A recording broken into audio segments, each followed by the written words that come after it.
Yes, the Xbox Series S. My Xbox Series S that I broke and then they fixed and sent it back to me. I want to talk about the things that I actually, I don't regret, but I've learned some things and there are some shortcomings, definite shortcomings when it comes to this guy, and I think that it's time that we talk about it. The first thing I want to talk about is storage space, because storage space actually is an issue. This thing has 512 gigs of onboard storage, but realistically it's 364.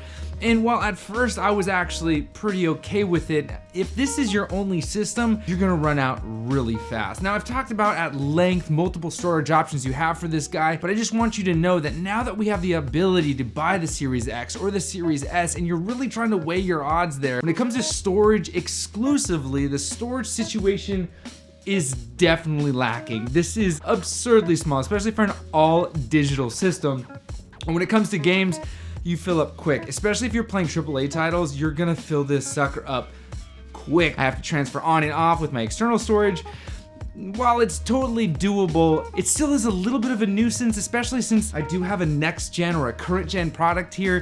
That 364 just seems almost comically small. Now, getting into the games aspect of things, while before I was extremely excited and totally impressed with what this thing has to offer, I still am impressed, but we are seeing a little more of a divide happen as the Series X and the Series S mature. There are going to be more titles available at higher frame rate and higher true resolution to you as a gamer on the Series X. And again, if that's something that's really important to you, the Series S may not fulfill the needs you have. Now, if you don't have an actual TV or a giant monitor such as this to show you every single pixel of resolution, it doesn't really matter. But as we are getting deeper into the life cycle, we are seeing a little bit more of a divide between the two. Now, I think for most people still, this is gonna be fine, like 80% of gamers, but if you're in that 20% that does care about that resolution, we are indeed seeing a little more of a divide. Now, when it comes to games specifically and the storage and resolution situation, if you don't care about the resolution as much and storage, you wanna save it, if you have Game Pass Ultimate, xCloud now has matured quite a bit, and we're able to play games streamed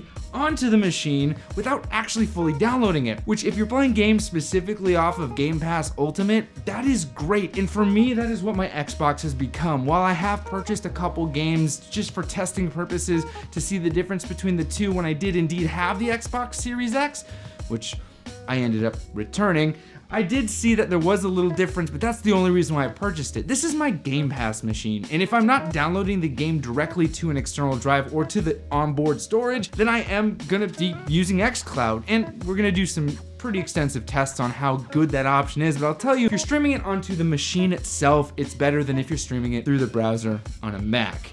I've made a video about that, and it was, disappointing. Now, the number one thing I get in comments that I just want to address right out the gates is the lasting. Will this last? And Microsoft has said multiple times that they're going to support the Series S through the full life cycle of this current gen alongside the Series X. So I don't think that the Series S is not going to last. I think we're going to get a bunch of games for it. You're going to get games that you get on the Series X and the Series S. When they release a title for next gen only, the Series S is going to get a copy of that next gen title, but we are going to see a divide when it comes to true native resolution, right? 4K being available on the Series X, and on the Series S we get upscaled 1440p or 1080p, and the frame rate situation, right? 120 frames per second available on your Series X and 60 frames per second on the Series S. And as someone who has played with both sides of it, there is a difference, right? 60 frames is great, and for most games, 4K 60 or upscaled 4K 60 is a beautiful gaming experience,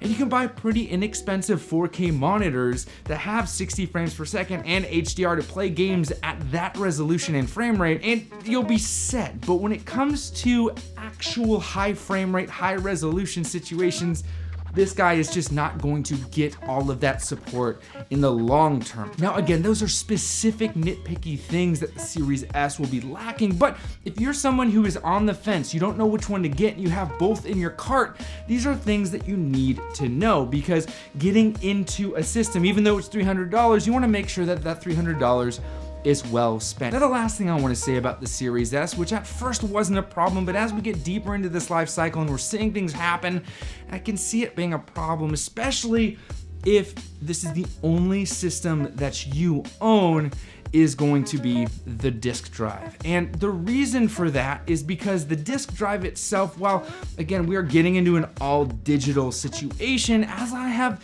bought games, I realized that I purchase games and then I want to sell games. And the financial part of things there is something to think about, right? Because you can purchase a game for 60 or 70 bucks and then go ahead and sell it to GameStop for 30 or 40 and then buy another game, used, whatever. And that is something that I think, you know what, is worth it. I know with my PlayStation 5, I've purchased and sold back games to GameStop quite frequently, especially since I test a lot of games. And so that specific feature is something that if I was only running an Xbox, I actually would purchase a Series X just to have that disk drive. And some of us even experienced the digital rights management issue where we couldn't play games because we couldn't verify it was us. And even though Xbox does still do that even with disc games, you know, there might be that off chance that because you have the disc, you can still play it. Now, I don't think that's gonna be a consistent thing that's happening on a regular basis, and I'm pretty sure it was a real kick in the pants for them, and they're gonna have to figure out how to make sure that never happens again, because boy, oh boy, did they lose confidence with a lot of their gamers when that happened. I still think that having that physical disc is gonna help. Now, I know a lot of people are digital only, and I know that's the push, but that disc drive, even with media, even if you're not streaming media, if you have a backlog of DVDs, Blu-rays, what have you, the disc drive is nice. Now moving forward, which one are you gonna pick? Let me know in the comments below. I wanna know, do you have a Series S? Are you gonna sell off your Series S and get a Series X? Are you on the fence and this helped you? If you think that you are gonna go in the Series S way, you should probably watch this video right here, and it'll link you into a bunch of other ones about the Series S. Or if you wanna get a Series X and you're like, the Series S isn't for me, awesome. You can probably find one at Walmart or Target. All right, guys, have a good one and happy gaming.